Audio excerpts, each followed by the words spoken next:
Management as an art. Art के अंदर क्या होता है, existence of theoretical knowledge, theoretical knowledge होती है।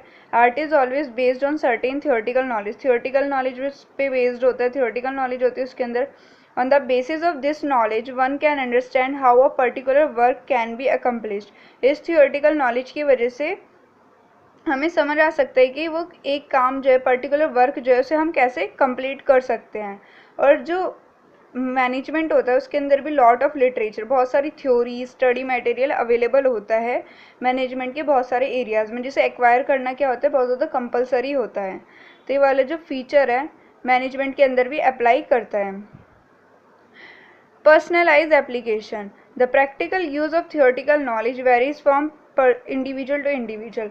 अगर हम थियोरटिकल नॉलेज को यूज़ करेंगे वो क्या होगा, अलग अलग होगा, डिफरेंट होगा, पर्सन टू पर्सन अलग अलग तरीके से परफॉर्म करेंगे सब। इसलिए आर्ट को क्या कहा जाता है, पर्सनलाइज कॉन्सेप्ट कहा जाता है। फॉर एग्जाम्पल अगर दो टीचर हैं, दो प्लेयर, दो एक्टर है, दो राइटर हैं, वो हमेशा अपने आर्ट को शो करने में क्या होंगे, डिफरेंट होंगे। इसलिए managers also apply theoretical knowledge, जो मैनेजर होते हैं वो भी अप्लाई करते हैं थियोरटिकल नॉलेज को मैनेजमेंट की differently, depending on how creative they are. वो उन पर डिपेंड करता है, वो जितने ज़्यादा क्रिएटिव होंगे उतने ज़्यादा वो अच्छा परफॉर्म करेंगे, उतने ज़्यादा अपने आर्ट को अच्छा शो करेंगे। इसलिए ये वाला फीचर जो है मैनेजमेंट का, वो भी ये आर्ट का वो भी मैनेजमेंट में है, आर्ट के पर्सनलाइज एप्लीकेशन का फीचर्स। अब इसका तीसरा फीचर देखते हैं, based on practice and creativity,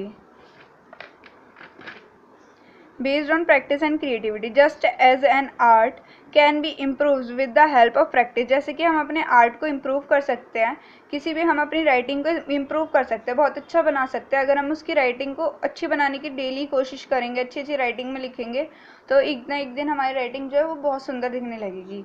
इसी वजह से तो फिर जैसी आर्ट होता है उसे भी हम इम्प्रूव कर सकते हैं और अच्छा बना सकते हैं with the help of practice की तरह से। In the same way managerial skills जो है उन्हें भी हम इम्प्रूव कर सकते हैं विद प्रैक्टिस, प्रैक्टिस से। Every manager has a desire to become a complete expert in his field. हर एक मैनेजर की डिज़ायर होती है कि वो अपनी फील्ड में कंप्लीट एक्सपर्ट बन जाए, और वो डिज़ायर जो है वो फुलफिल हो सकती है बाय कंटिन्यूस प्रैक्टिस के through. A fully developed manager not only make the organisation according to the changing circumstances. जो फुली डेवलप्ड मैनेजर होता है वो क्या कर सकता है, अपनी ऑर्गेनाइजेशन को बाहर के चेंज के हिसाब से बना सकता है, but also has the capacity to change the outward circumstances. Outward circumstances को चेंज करने की भी उसके पास कैपेसिटी होती है अकॉर्डिंग टू हिज विल के अकॉर्डिंग। तो ये फीचर जो है आर्ट का, ये भी उसके अंदर अप्लाई करता है मैनेजमेंट के अंदर।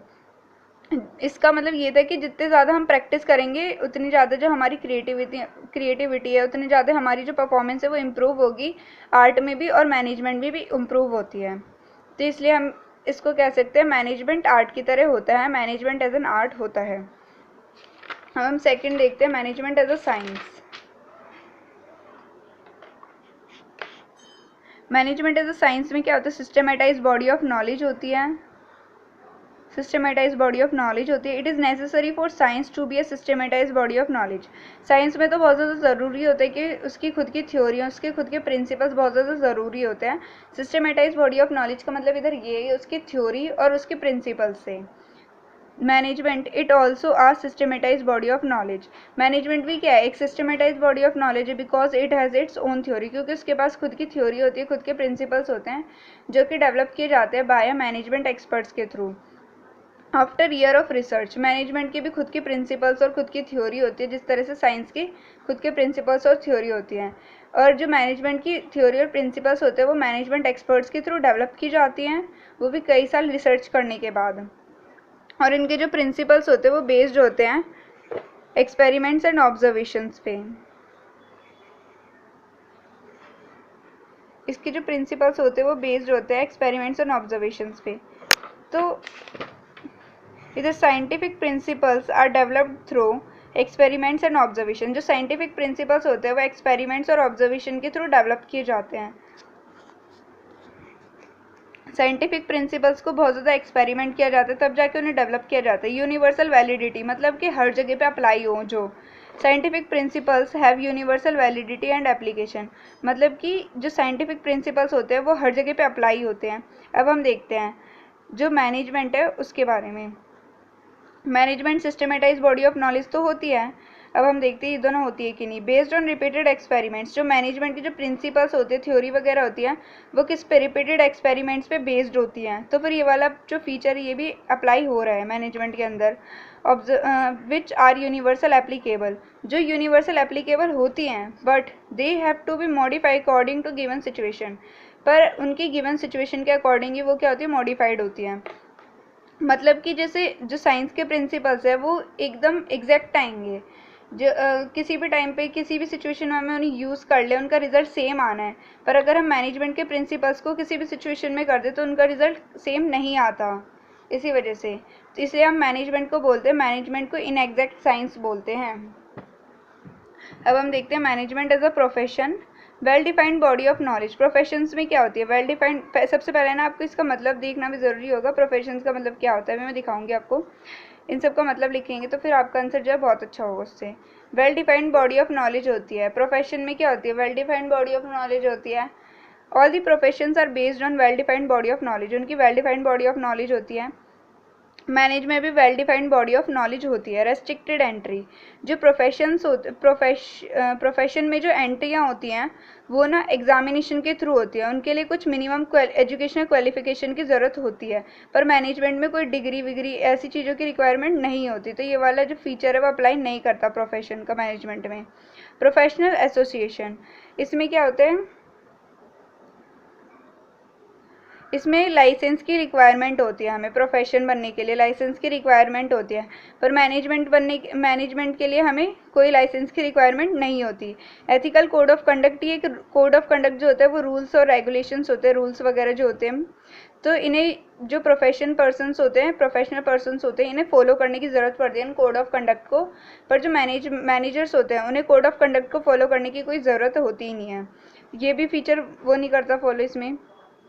Service motive, the main aim of a profession is to serve its client, जो मेन फीचर्स होता है, मेन एम जो होता है प्रोफेशन का वो ये होता है कि वो अपने क्लाइंट को क्या करे, सर्व करे। सर्विस मोटिव होता है उनका, सर्विस प्रोवाइड करते हैं। पर मैनेजमेंट में ऐसा कुछ नहीं होता, वो सर्विस नहीं प्रोवाइड करते, तो ये फीचर्स भी अप्लाई नहीं होता। इसलिए हम इसे management does not fulfil all the features of profession, management जो है वो सारे फीचर जो प्रोफेशन के वो फुलफिल नहीं कर रहा, and thus it is not a full fledge profession, तब हम इसे क्या कह सकते हैं, ये फुल फ्लेज प्रोफेशन नहीं है। ओके, अब हम देखते हैं लेवल्स ऑफ मैनेजमेंट, मैनेजमेंट के लेवल्स को देखते हैं।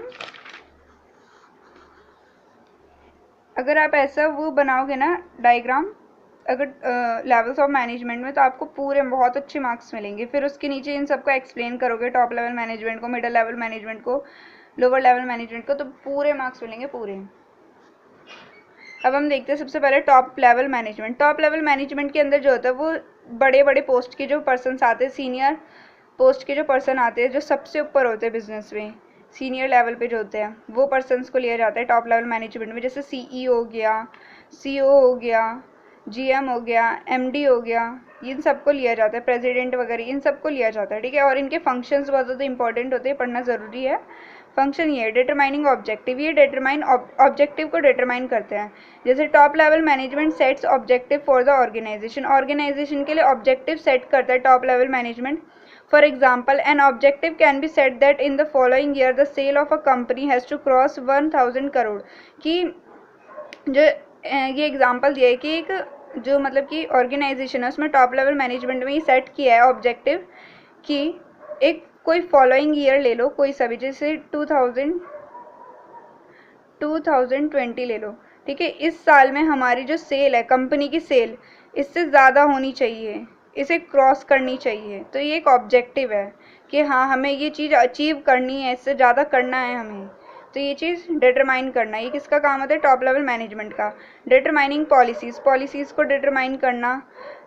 Only at this level policies related to the realisation of objective are framed. इसकी वजह से क्या होता है, जो हम पॉलिसीज़ बनाते हैं उसकी वजह से जो हमारा ऑब्जेक्टिव है उसकी वजह से हमारा ऑब्जेक्टिव जो है वो अचीव हो जाता है। For example, it can be a sale policy of a company to just make cash sales sorry.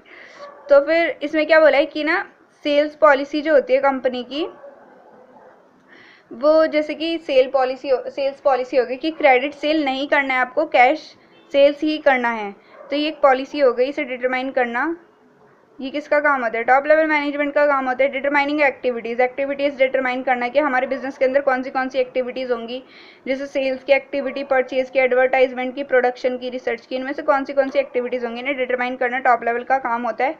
Assembling resources, needed resources are assembled, arrange करना for the realisation of an objective को realise करने के लिए, जैसे कि capital की ज़रूरत है, रॉ मटेरियल की ज़रूरत है, फिक्स्ड एसेट्स की ज़रूरत है, इन सब रिसोर्सेज को अरेंज करना, ये किसका काम होता है? टॉप मैनेजमेंट का काम होता है। Controlling the work performance, the work in progress is closely monitored in a company to get the desired result, जो काम चल रहा होता है उसे क्लोजली मॉनिटर करती है company to get a desired result को गेट करने के लिए, अपने ऑब्जेक्टिव को अचीव करने के लिए।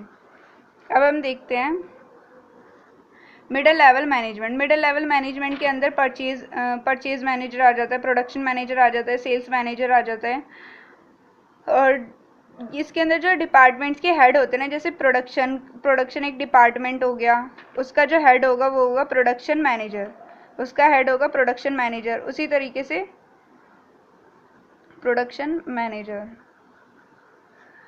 तो उसी तरीके से इसमें हेड्स बनाए जाते हैं, डिफरेंट डिपार्टमेंट्स के डिफरेंट हेड होते हैं और मैनेजर्स होते हैं, वही आते हैं मिडिल लेवल मैनेजमेंट के अंदर, जैसे सेल्स मैनेजर, मार्केटिंग मैनेजमेंट, ये सारी चीज़ें आती हैं।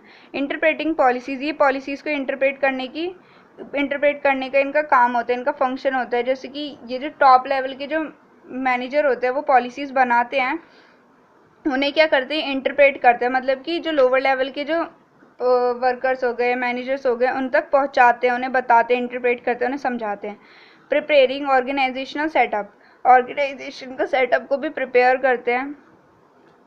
अपॉइंटिंग एम्प्लॉयज़ को अपॉइंट करते हैं। Every departmental manager appoints employ to fulfil the activities of a department, अपने डिपार्टमेंट की जितनी भी एक्टिविटीज़ होती है ना, फुलफिल करने के लिए हर एक डिपार्टमेंट मैनेजर जो है अपॉइंट करते हैं एम्प्लॉयज़ को। इशूइंग इंस्ट्रक्शंस, काम करने के लिए इंस्ट्रक्शंस देता है वर्कर्स को, और अपने उनके लोअर में जो लोअर लेवल मैनेजमेंट में जो आते हैं उन्हें भी इंस्ट्रक्शंस देते हैं काम करने के लिए। और एम्प्लॉयज़ जो होते हैं उन्हें मोटिवेट करते हैं। Middle level manager motivate their employees by various means so that they work most effectively to achieve organisation objective, वो इसीलिए मोटिवेट करते हैं एम्प्लॉयज़ को ताकि उनके ऑर्गेनाइजेशन का ऑब्जेक्टिव अचीव हो जाए मोस्ट एफिशिएंटली का मतलब मैंने आपको बताया था कि हमारी कॉस्ट जो है वो क्या है? कॉस्ट कम आए और प्रोडक्शन जो है वो ज़्यादा हो, प्रोडक्शन हाई हो, कॉस्ट लो हो, इस तरीके से काम करना, इसलिए वो उन्हें मोटिवेट करता है। क्रिएटिंग कोऑपरेशन बनाना हर सभी के बीच में, ताकि सब मिलजुल के काम करे, कोई डिफ़िकल्टी ना आए काम करने में। तो लोअर लेवल मैनेजमेंट। अब तीसरा आता है लोअर लेवल मैनेजमेंट, इसे सुपरवाइजरी लेवल भी बोलते हैं, ऑपरेशनल मैनेजमेंट भी बोलते हैं। तो इसके अंदर जो आते हैं